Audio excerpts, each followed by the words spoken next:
Hey, what's going on, everybody? Nehemiah here. We're going to be having some exciting new Battle Royale videos. You see I'm up to about 90 million on the final level, Iron Fortress. I'll show you how I do that in a future video. Can't show anything this week because we're all done. I'm just going to kind of do a little random overview of stuff, show you some of my enchanting, show you my Abyss Demon and what I think makes him so effective. So here's my Landslide and Abyss Demon, essentially soloing the space here of James, and I want you to also just pay attention to the lightning. So I'm almost at max attack speed for Abyss Demon, pretty close at least. I could do a bit more, but I just want you to pay attention to the lightning. So I slowed it down to real-time speed, and you see here, and I'm going to speed it up. But I thought, wow, this is like a lightning storm, lightning display. Definitely going to be a very effective way to take out bases, especially in Guild Clash as you're beating on a town hall. Look at the lightning. I mean, of course, I sped this up, but essentially you have lightning going everywhere, and it's just really insane. And so Thunderblade plus boosting attack speed as much as you can is an excellent way to take out some pretty tough bases, especially if you know they have a hero like that Landslide. You saw me; it took a while to kill him. And so essentially I've done all the key offensive ones. Of course, increases attack rate there. That's a huge one. And I also enchanted his hit rate to max, because if he can't hit the hero, if they have like a dodge Landslide or someone with a heart, he's essentially not going to heal and not be as effective. So there are the talents. I think it's really a toss-up between Blessed Weapons and Blessing Downwind. Statistically speaking, the more you stack attack speed, the better it gets. So, you know, it's not a bad idea to have 3 Blessing Downwinds, but anyways, it's what I had, so I'm not going to re-roll his talents now. Those are perfectly fine talents. You're not going to see too much of a difference. And here's one way I can get about 10% more attack speed. You see with the blockhead there. I give him the Berserker Aid to essentially keep him alive through big, hard-hitting enemy heroes.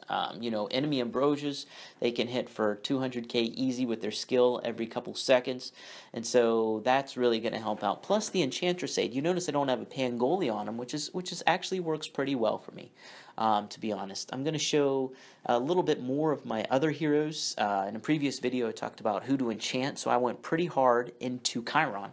You see here he has level 70 enchanting, went about every offensive buff he could get except for the increased hit rate.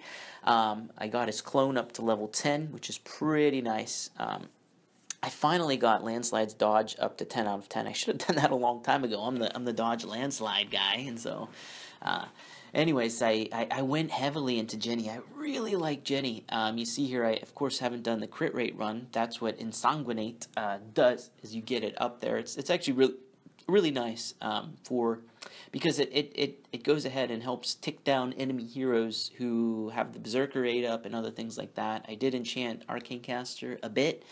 I've been using her a lot. I got Renee Ven to Pisces, and she doesn't have any talents yet, but I did some enchanting on her at least. So we're going to go ahead and do a guild boss attempt here, just to kind of showcase, whatchamacallit, Arcane Caster in action. Some of you may have seen a video where she does essentially what, like 50, 60 million.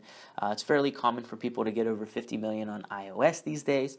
And so I'll at least explain the principle to that if you're not familiar with that. The basic idea, though, is to do as much damage as you physically can before you use the Arcane Caster Divine. So we'll go ahead and essentially, I'm just playing survival at this point.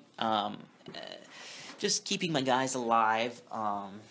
It looks like my Renee Ven's going to be the first to go down, and that's not what I want.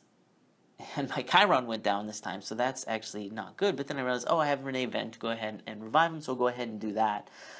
She's kind of like a safety measure if you do something dumb like I did. It's nice to have her. I wouldn't use Renee Ven until she's a Pisces, of course.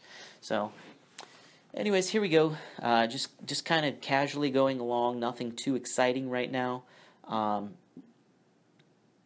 I'm going to go ahead and use Enchantress's skill to keep my Renee Ven to bring her back to life. And then after that, we're going to go ahead and use her Divine. So you can go ahead and pay attention here. You see him about 12 million damage. I'm going to go ahead and in a second, I'm going to go ahead and pop Arcane Caster's Divine. So you see the damage will start to go up. Essentially, she's reflecting back the damage that she's taking. And she's taking a very extreme amount of damage, actually. and you don't feel that because you have a Berserker 8 up. So that's the basic idea of it. I'm going to go ahead and pop her Divine again. This has a lot of potential if I may... Unfortunately, he doesn't really target her here, and so I'm not getting a ton of extra damage. If he would have, I probably easily would have jumped over 30 to 35, maybe even 40 million, but he's not really attacking her. That's a little frustrating. That's part of the luck-based thing, so if you are going for a high score, be prepared to buy several chances. We're going to do one more. I only have one more, unfortunately, for the day. I wish I had more. But we'll go ahead and do the same type of drop. So I'm going to go ahead and drop my Abyss Demon down here in the south, and we're going to go ahead and do the same type of thing.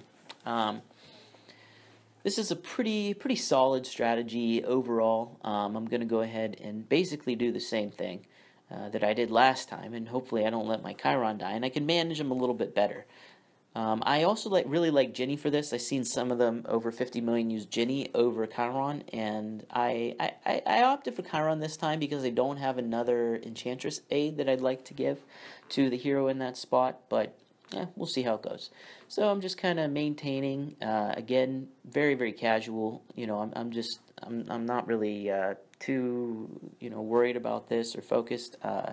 I am going to go ahead and save Renee Ven right now, and I'm hoping to delay using that Enchantress Divine until a little bit later. I'm going to go ahead and pop this Chiron Divine so he doesn't die. I wish that I could have waited a split second longer so I could use his skill then his Divine, but nothing I can do about it at this point, which is fine. It's better he's alive. But essentially, his clones get that extra damage buff if you use his skill first and then his Divine.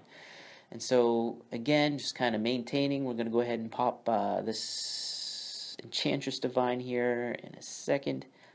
It's looking pretty good as of right now. That was stupid. That was really stupid. Well, that's not good. I should have used the Enchantress Divine to keep them both alive there. But again, I'm going to go ahead and just wait till as long as possible to go ahead and use this Arcane Caster Divine. I went ahead and use it right there. And you see here my damage will start to shoot up there. It just shot up by 8 million in one hit. So that's essentially the type of thing that you should expect to see happen.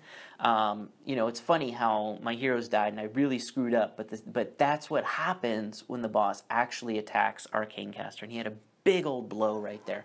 So that was pretty neat. 26 million hit, definitely not a huge score by any means. And hopefully I can have some neat videos where I get up over 50 million, but for now, that will have to do, and hope you're doing well. I made a couple videos for IGG. Be sure to check them out, including how you should get over 20,000 free jewels every month, and good luck to you.